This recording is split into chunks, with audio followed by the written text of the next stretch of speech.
The lights in the council chamber burned with a cold blue glow. Hundreds of alien delegates filled the massive hall, their bodies casting strange shadows on the crystalline walls. Some had scales, others had fur, and a few looked like they were made of living metal. They all watched the human standing at the center of the floor. Ji-hoon stood alone. He wore a simple black suit, nothing fancy. His hands stayed at his sides, relaxed. The enormous chamber was designed to make visitors feel small and weak. It worked on most species, but Ji-hoon just looked around with calm eyes, waiting. Supreme Arbiter Vexther rose from his seat high above the floor. He was tall and thin, with skin that shimmered like oil on water. His voice boomed through the chamber without any need for speakers.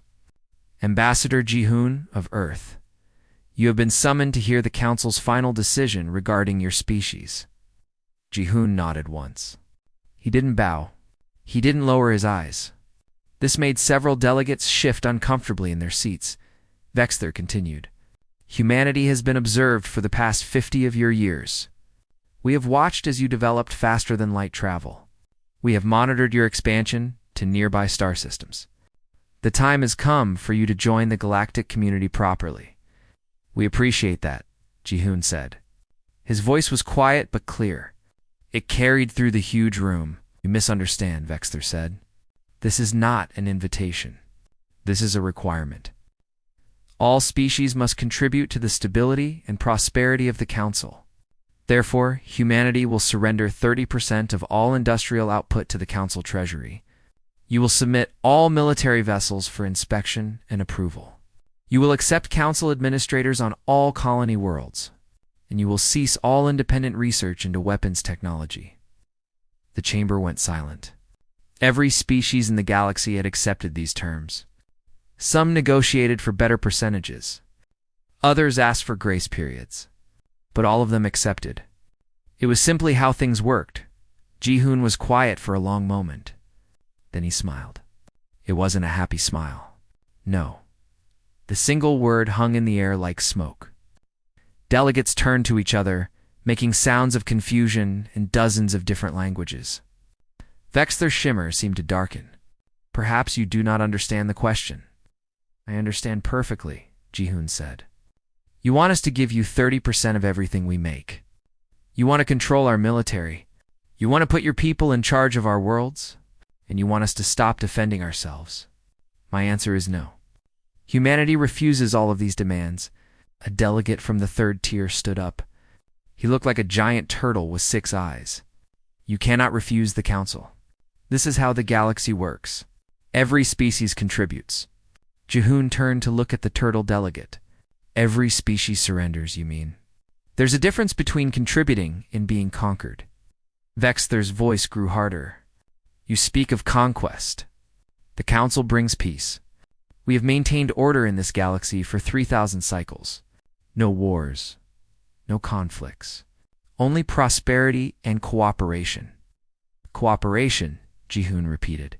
Is that what you call it when you show up with 1,000 warships and demand submission? We prefer to call it incentive, another delegate said.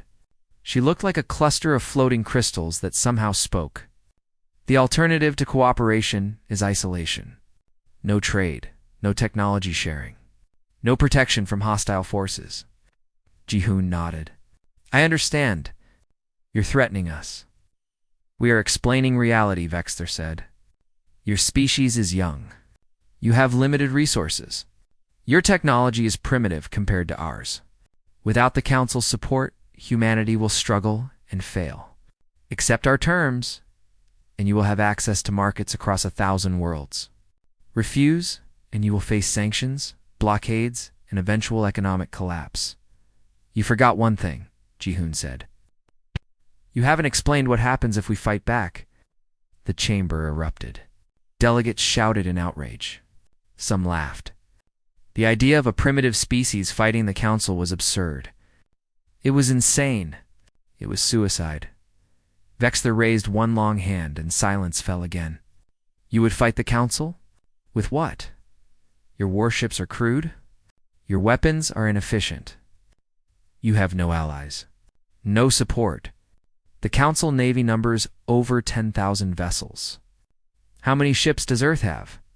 212, Ji-hoon said calmly. As of this morning?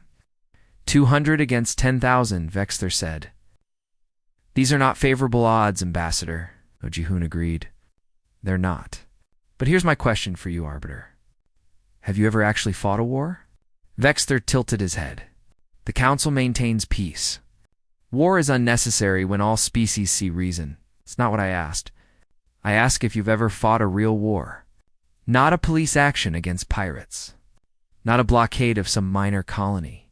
An actual war where both sides are trying to kill each other, and nobody stops until one side can't fight anymore. The chamber was very quiet now. Delegates looked at each other with confusion. The concept seemed foreign to them, Ji-hoon continued, because humans have... We've fought wars for our entire history. We've fought with rocks and sticks.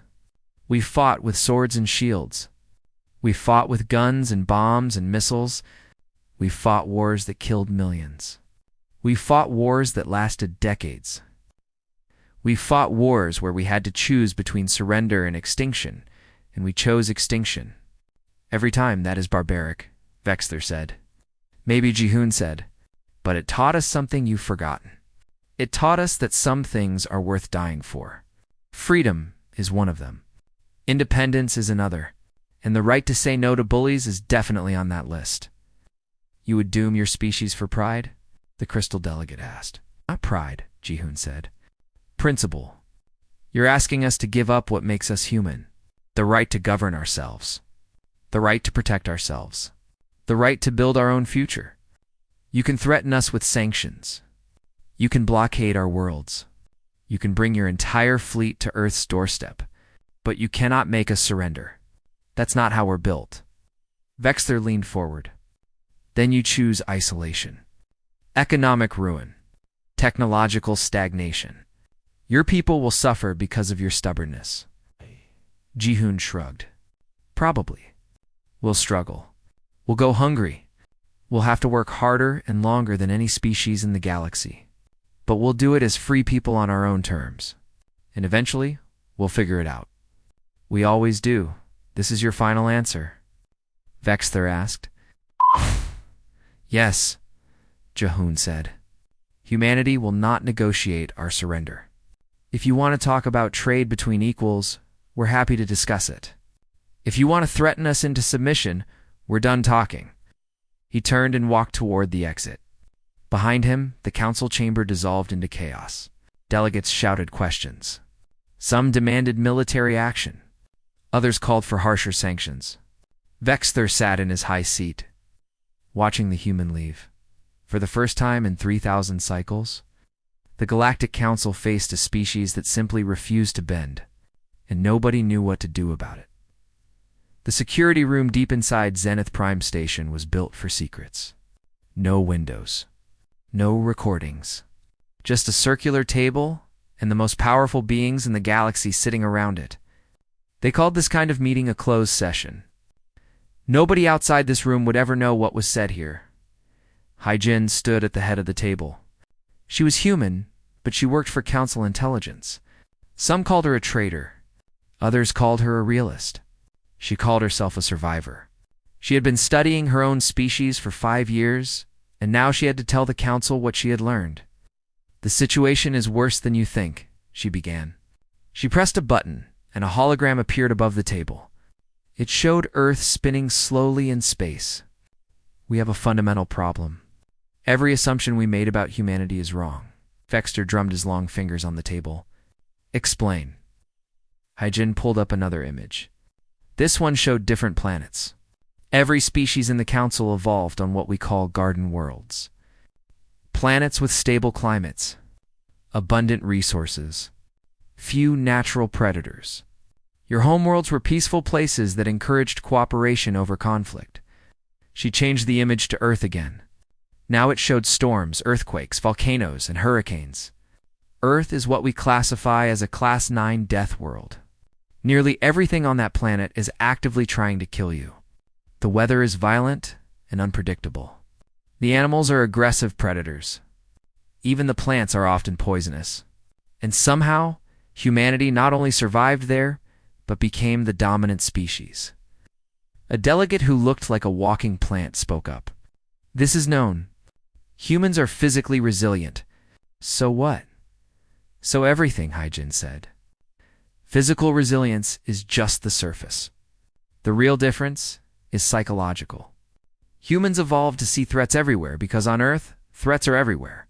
They evolved to fight constantly because on Earth everything fights. They evolved to prepare for the worst because on Earth, the worst happens regularly. She pulled up another hologram. This one showed human history. Thousands of years of warfare played out in fast forward. This is 10,000 years of human civilization. Count the wars.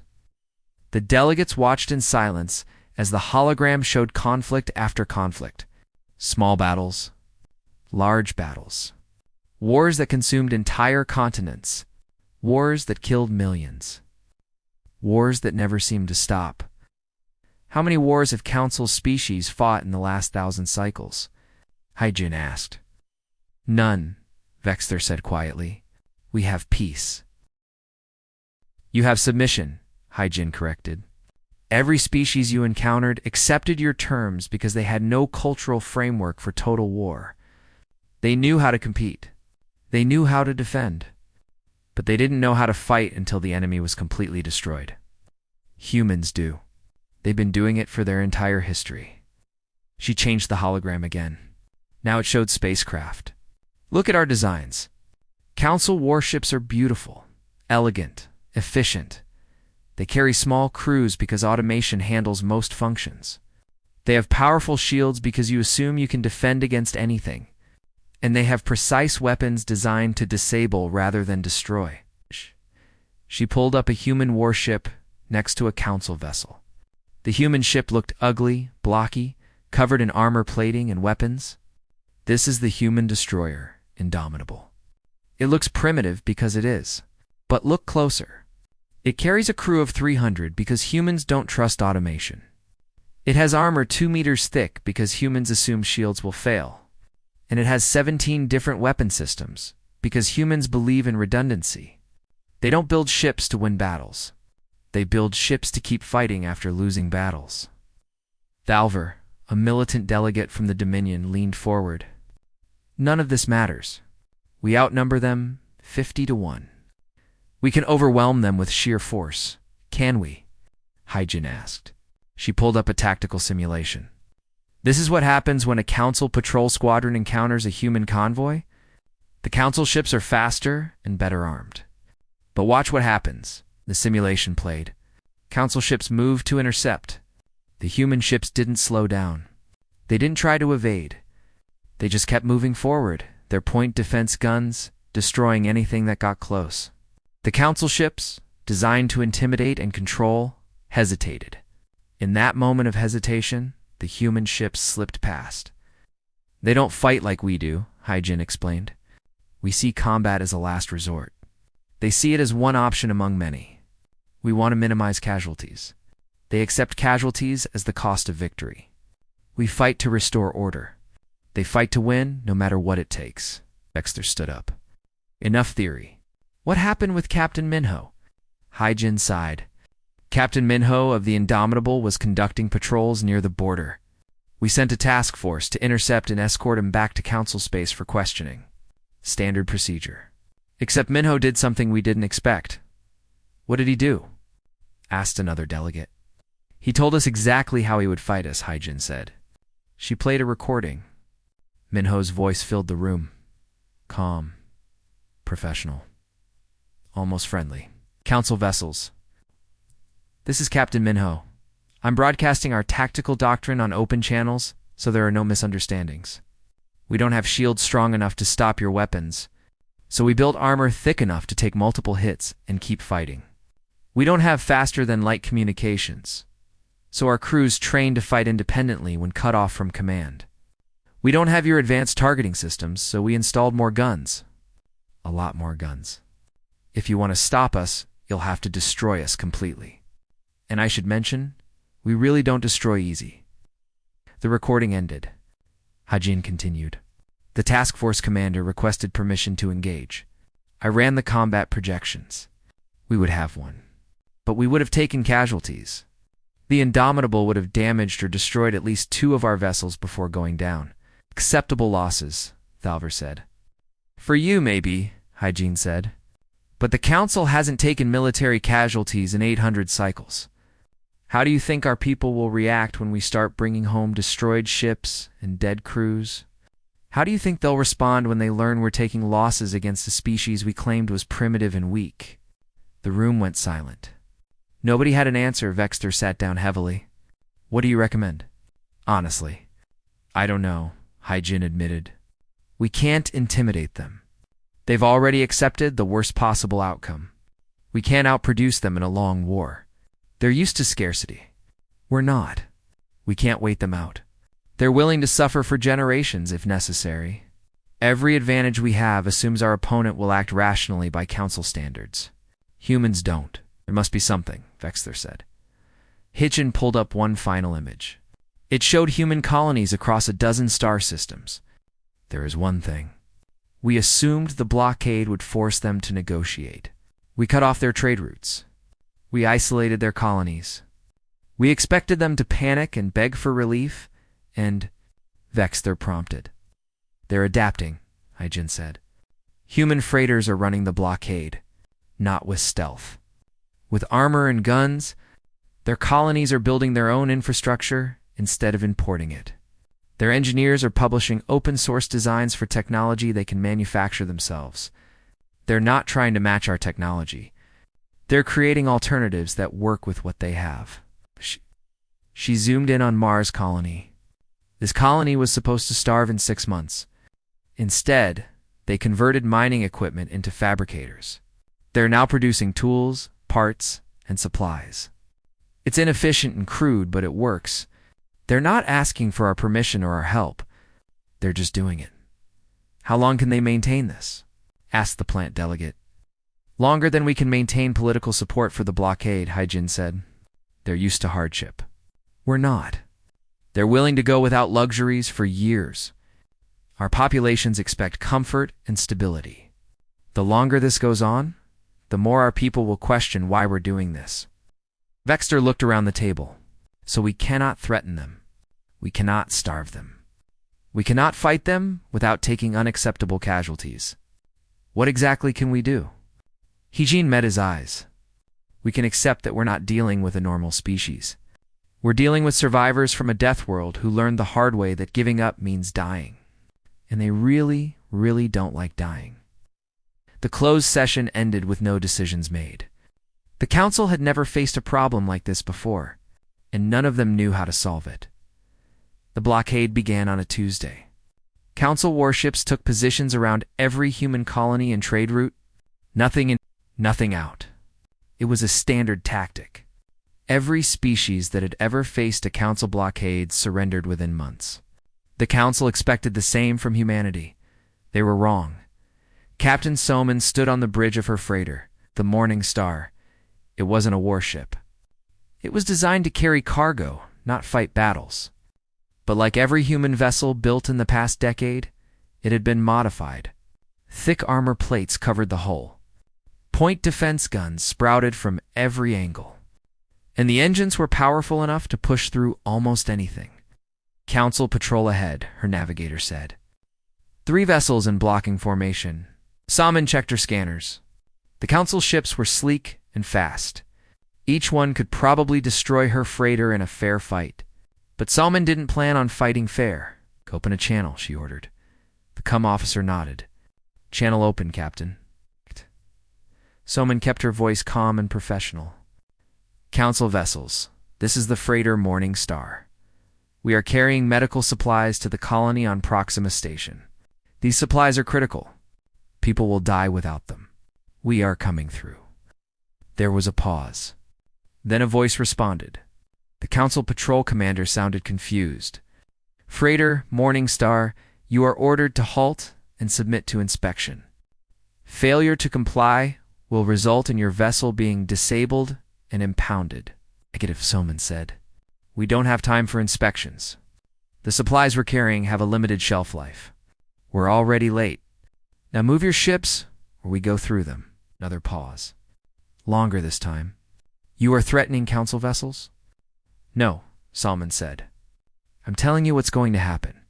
You have 4 seconds to move. 4, 3, 2. The council ships didn't move. They were designed to enforce compliance. Nobody ever actually challenged them. The patrol commander must have thought Salman was bluffing. She wasn't. 1. Salman finished. All power to forward shields. Weapons free. Here we go. The Morning Star accelerated directly at the council formation. The patrol ships fired warning shots. The freighter's shields flared but held. Salman didn't slow down. She didn't change course. She just kept accelerating. At the last possible moment, the council ships scattered. They weren't built for ramming tactics. They weren't designed to play chicken with crazy humans who actually meant what they said. The Morning Star punched through the formation, her point defense guns destroying 2 council missiles that got too close. Behind her, the council patrol ships regrouped. They fired again, this time aiming to disable. Energy beams struck the freighter's engines and hull. Armor plating glowed red and melted. But Salman had planned for this. The Morning Star had 3 separate engine cores. Losing one barely slowed her down. Damage report, Salman called out. Port engine offline. Hull breaches on decks 3 and 4. Casualties minimal. We're still flying, her engineer reported. Good enough, Salman said. Maintain course. We'll be at Proxima in 6 hours. The council ships didn't pursue. They fell back, probably to report what had just happened. Salman allowed herself a small smile. The blockade was supposed to stop human shipping. Instead, it just made humans more determined to get through. News of the Morning Star's run spread quickly. Within days, other human freighters were trying the same tactic. Some made it through, some didn't. But the message was clear. Humans would not be stopped by threats or barriers. If you wanted to block them, you had to actually destroy them. And the council wasn't ready to start killing civilian crews over medical supplies and food shipments. Back on Zenith Prime, Operative Vexter watched the reports with growing frustration. The blockade was failing. Worse, it was making humanity look brave, and the council look cruel. Public opinion across the galaxy was starting to shift. He called for Jawan, the human analyst who worked for council intelligence. Jawan entered the Arbiter's office and bowed slightly.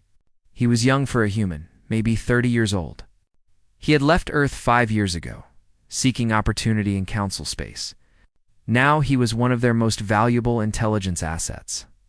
Explain this to me, Vexter said, gesturing at the reports. Why are they fighting so hard? Don't they understand they can't win? Jawan sat down without being invited. It was a human gesture of informality that would have been insulting from any other species. But Vexter had learned that humans didn't care much about formality. That's the problem with your whole approach, Jawan said. You keep thinking this is about winning and losing.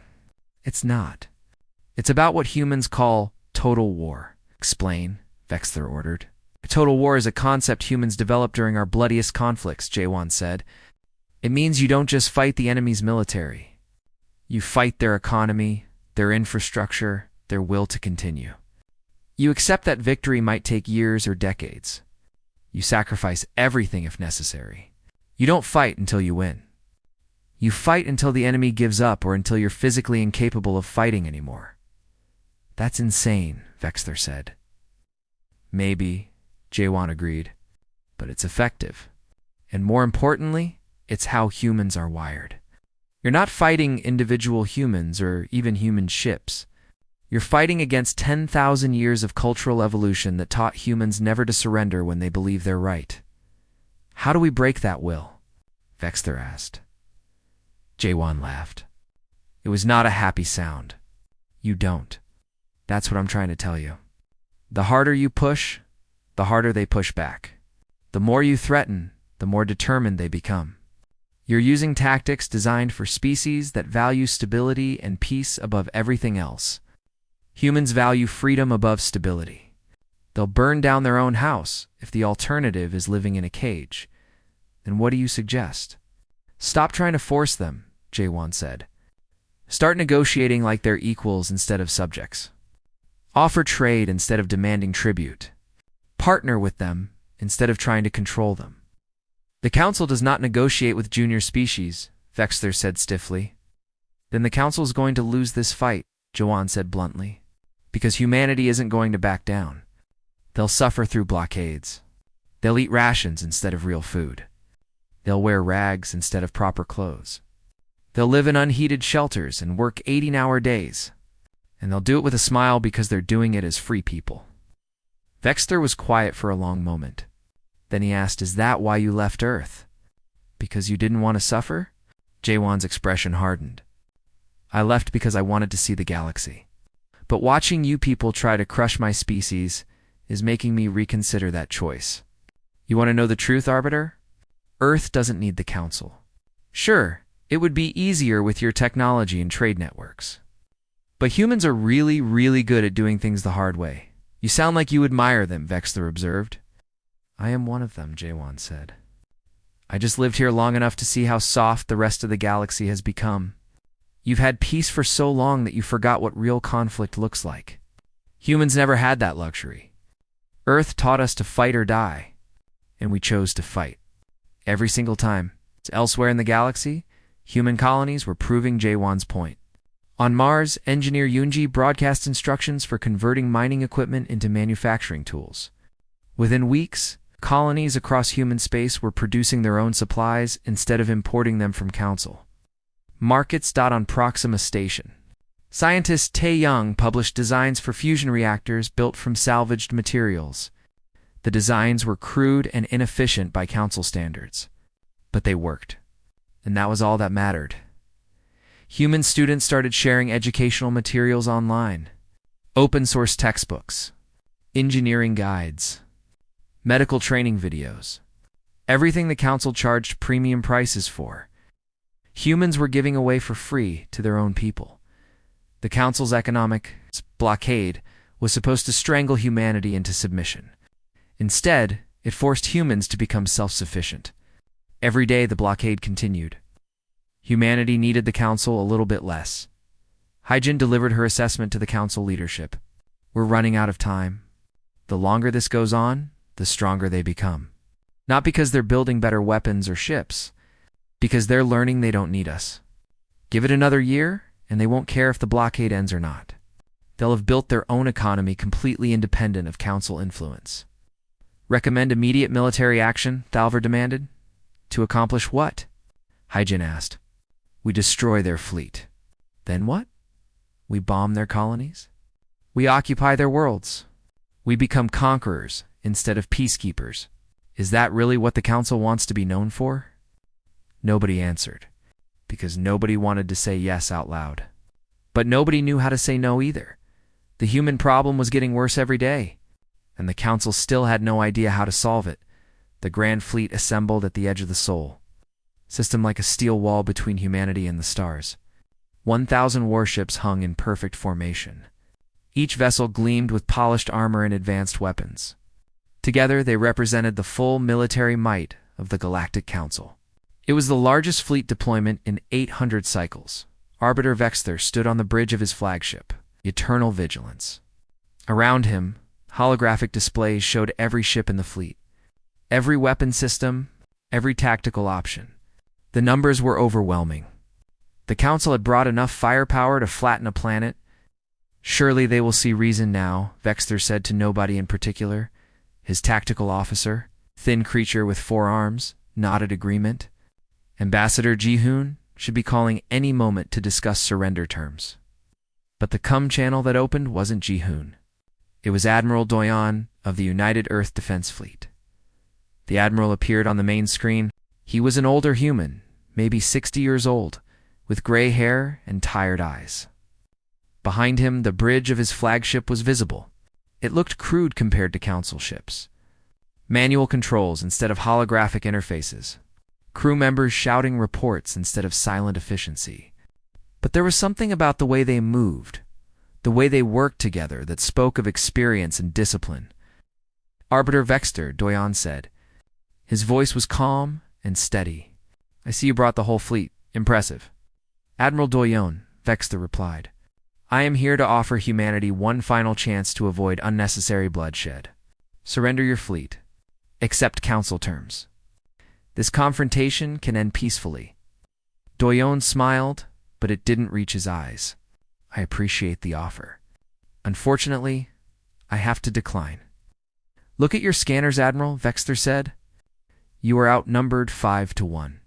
Your ships are inferior. Your weapons are outdated.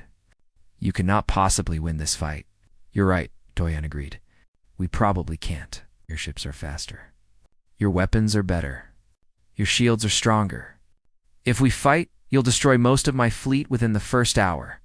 Then why fight at all? Vexter asked. 'Cause you'll have to, Doyon said simply. You'll have to destroy every single one of my ships. All 200 of them. And my crews won't surrender. They won't retreat. They'll fight until their ships break apart around them. Some of them are kids, Arbiter. 19 and 20 years old. They write letters home to their families before every patrol, just in case. And they're all ready to die today if that's what it takes. Vexter felt something cold settle in his chest. You would waste their lives for nothing? Not for nothing, Doyon said.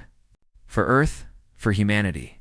For the principle that nobody gets to tell us how to live. That's not nothing to us. He gestured to something off-screen. The view shifted to show the human fleet.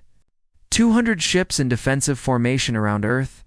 They were ugly compared to Council vessels. Scarred and patched.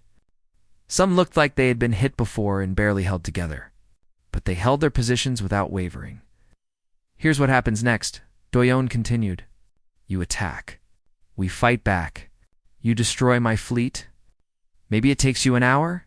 Maybe it takes you a day. But eventually, you win. Congratulations. Then what? Then you surrender, Vexter said. No, Doyon said. Then you have to explain to 8 billion humans on Earth why you killed their sons and daughters. You have to explain to the colonies why their defenders are floating dead in space. You have to explain to the galaxy why the Council of Peace turned into an empire of conquest. Can you do that, Arbiter? Can you justify that? Vexter didn't answer.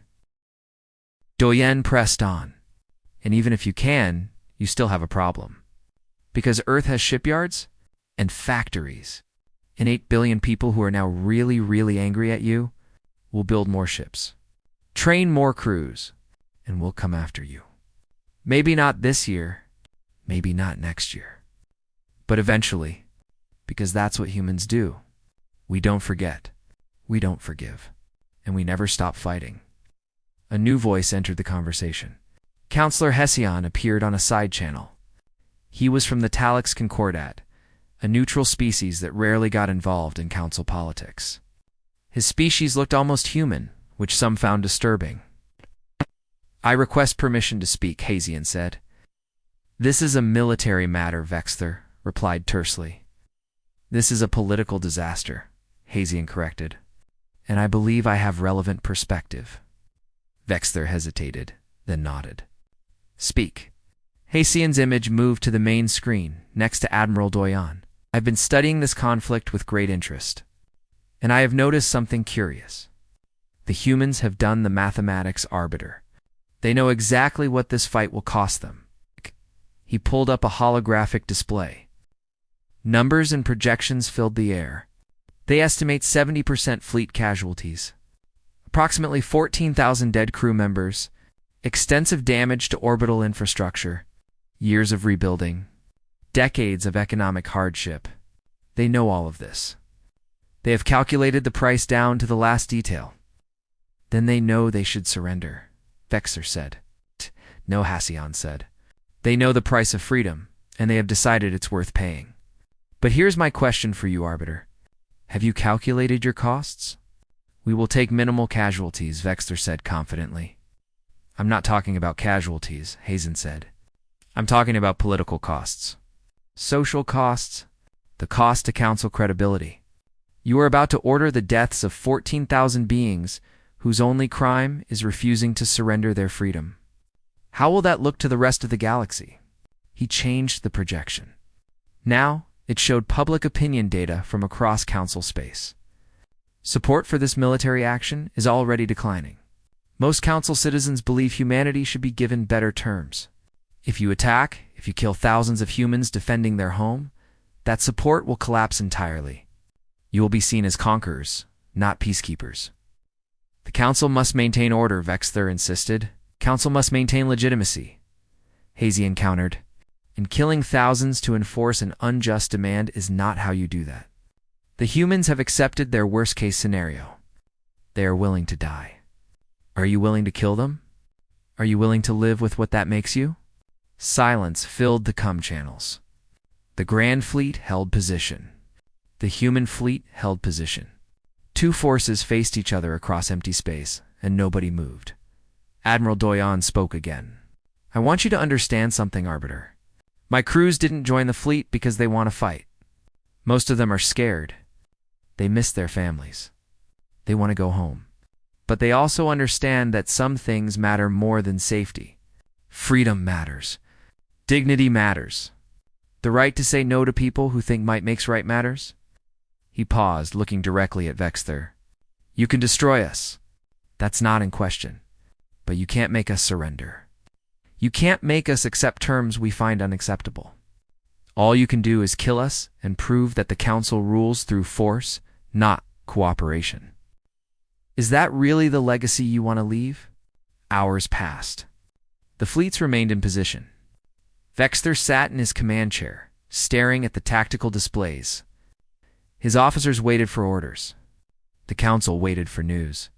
The galaxy held its breath. Finally, Counselor Hazian sent a private message. They have already won, Arbiter. Not because they can destroy your fleet, but because they have forced you to confront what victory would actually cost. Can you live with being the one who ordered this?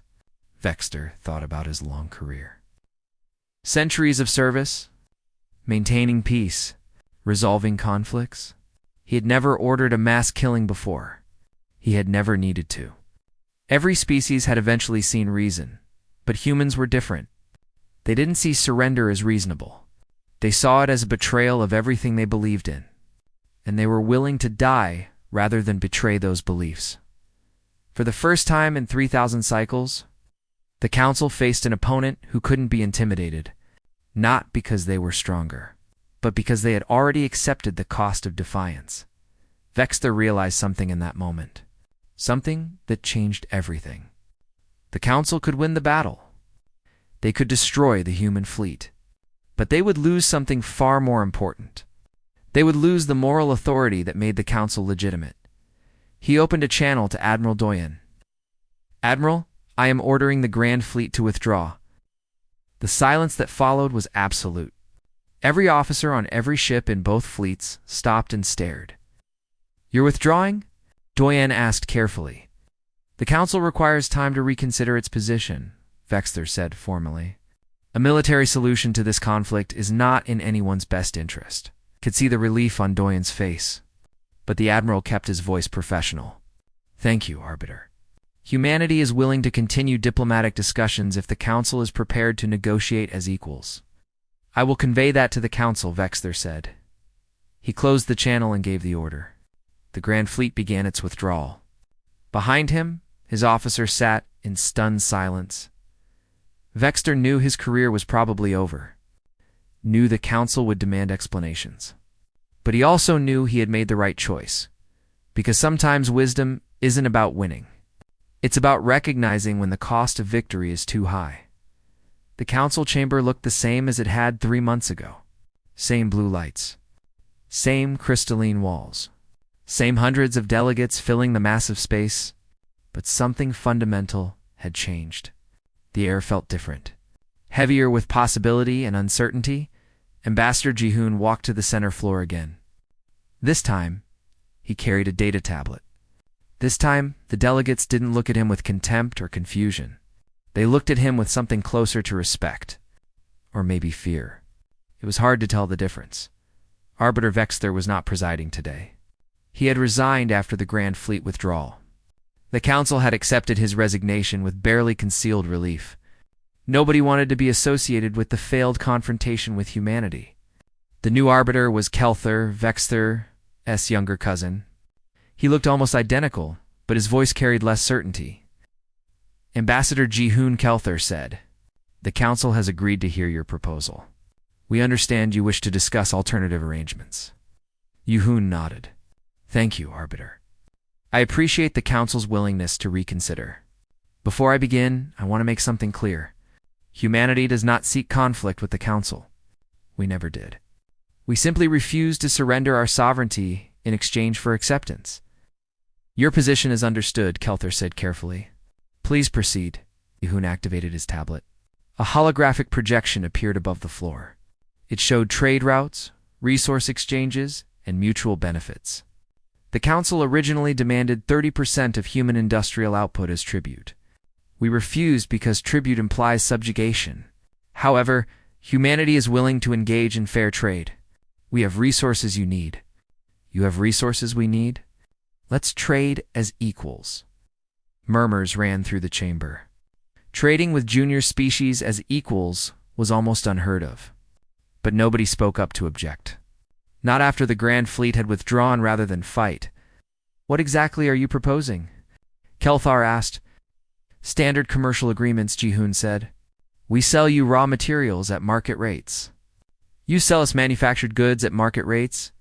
No special discounts. No tribute. Just honest business between sovereign entities." A delegate from the Merchants Guild stood. She was a large creature that looked like a boulder with too many eyes. "And what prevents you from undercutting our prices? Or flooding markets with cheap goods?" "Nothing," Ji-hoon said honestly. "Just like nothing prevents you from doing the same to us. That's how free markets work. Competition benefits everyone in the long run."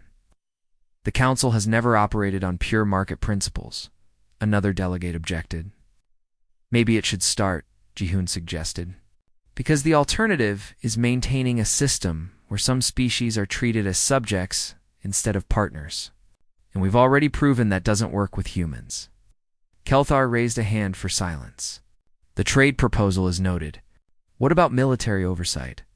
"The Council requires all member species to submit their fleets for inspection and approval." "Again, that's a non-starter," Ji-hoon said.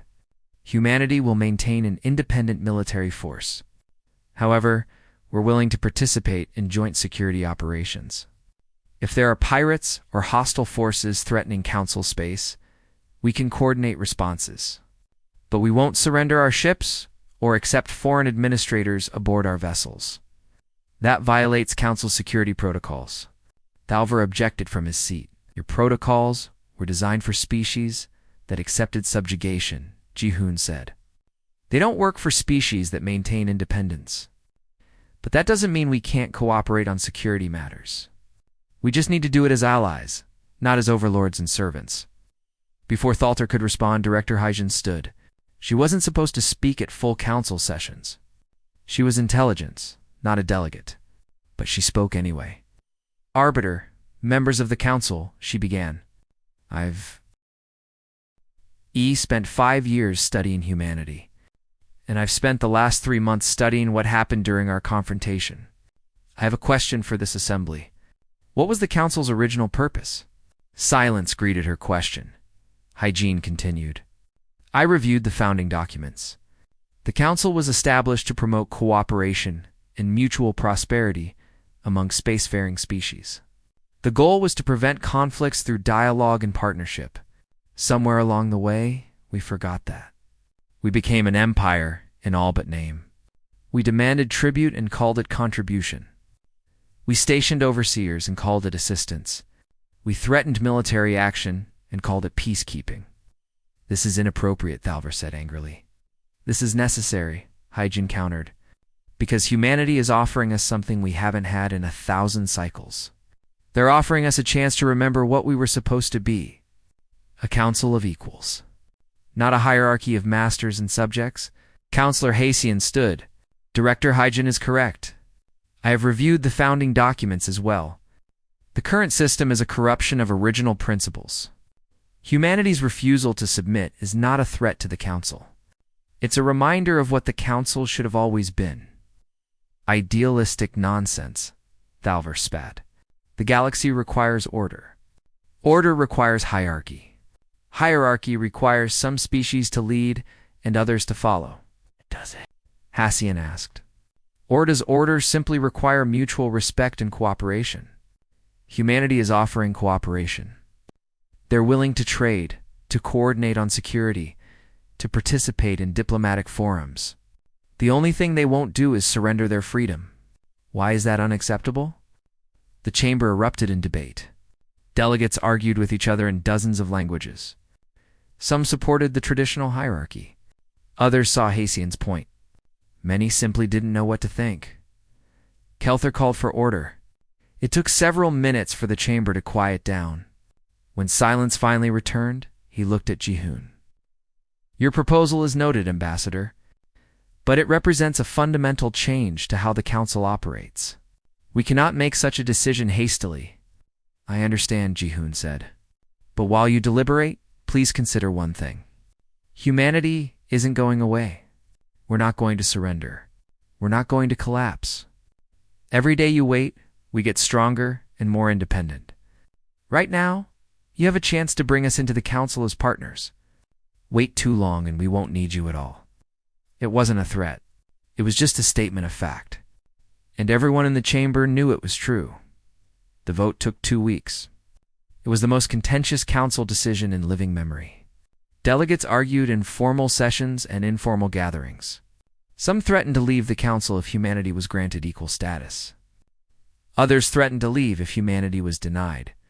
In the end, the vote passed by a narrow margin. Humanity would receive provisional council membership with full voting rights. In exchange, humans agreed to participate in diplomatic processes, coordinate on security matters, and engage in fair trade. But they would maintain sovereign control over their territory, military, and internal affairs. The announcement sent shockwaves across the galaxy. Some species cheered. Others protested. But the precedent was set. The Council could no longer simply demand submission from new species. Within months, other junior species began making similar demands. They wanted trade deals instead of tribute, partnership instead of oversight, respect instead of condescension. The Council's old system began to crack. Ambassador Jihoon sat in his new office on Zenith Prime. He now had a permanent seat in the Council chamber. Full voting rights. Equal status with species that had been spacefaring for thousands of years. It felt surreal, his cum unit chimed. A message from Admiral Doyen, who had retired after the Grand Fleet incident. Jihoon opened it. Think we changed anything? Doyen's message asked. Jihoon looked out his window at the Council station. He watched ships from dozens of species arriving and departing. He thought about the debates he had attended, the arguments, the slow, messy process of actual democracy returning to galactic governance. He typed his response. Yeah, I think we reminded them that civilization requires consent, not just compliance. Another message appeared. This one, from Hygiene. Junior species are organizing. They want to form a coalition to push for more reforms. They're calling it the Free Species Alliance. Thoughts? Jihoon smiled. The galaxy was changing faster than anyone expected. All because humanity had refused to bend, he typed back. Tell them we're interested. But make it clear, we're not trying to replace one hierarchy with another. We want actual equality for everyone. Over the following years, the changes continued. The Council reformed its trade policies, reduced oversight requirements, gave more autonomy to member species. It wasn't perfect. There were setbacks and arguments and moments when it seemed like the old system might reassert itself, but the fundamental shift had occurred. The Council could no longer rule by force alone. They had to actually govern with the consent of their members. Because now everyone knew the truth that humans had demonstrated, no species had to surrender, if they were willing to pay the price of freedom. And once that knowledge spread, there was no putting it back in the box. Jihoon attended his 10th council session as a full member. A new species was petitioning for membership. Young, barely spacefaring. The old council would have issued demands immediately. Instead, Kelther asked, "What kind of relationship does your species seek with the council?" The young species ambassador looked confused. We were told we would be given our terms. That was the old way, Ji-hoon said from his seat. Now we ask what you want. Then we negotiate like civilized beings until we find terms acceptable to everyone. It takes longer. It's messier. But it actually works. We want to trade, the ambassador said carefully. And maybe get some help with our infrastructure. But we want to remain independent. That can be arranged, Kelther said. Let's discuss specifics. Ji-hoon sat back and watched the negotiation begin. It was strange, uncomfortable. Democratic processes always were. But it was better than the alternative. A message appeared on his personal com. It was from Earth, from the president. I hear the council is actually functioning like a council now. Nice work, Ji-hoon typed back. We didn't do this alone. Took a lot of people willing to stand up for what was right. Yeah, the president responded. But you started it. You stood in that chamber and said no when everyone expected you to fold. That made all the difference. Ji-hoon looked around the chamber, at the delegates actually debating instead of just approving predetermined outcomes, at the messy, chaotic, beautiful process of different species trying to find common ground. Maybe they really had changed something. Maybe the galaxy would never be the same. And maybe, just maybe, that was exactly what it needed. Years later, historians would point to this moment as the beginning of the Second Council era, the era when the Council stopped being an empire and became what it was always supposed to be, a forum for cooperation among equals. It started with one word, one simple refusal, one species that wouldn't bend. Sometimes that's all it takes to change a galaxy. The courage to stand up and say no. The willingness to pay the price for freedom. The understanding that some things are worth fighting for. Humanity taught the galaxy that lesson. And the galaxy would never forget it. Ambassador Ji-hoon closed his cum unit and returned. His attention to the debate on the chamber floor. There was work to do. There would always be work to do. But for the first time in 3,000 cycles, it was the right kind of work. Building instead of maintaining. Growing instead of stagnating. Creating a future instead of preserving the past. The council would never be perfect, but it was getting better. One negotiation at a time. One compromise at a time. One species at a time. And it all started because humans refused to negotiate there. Surrender. That was a legacy worth having.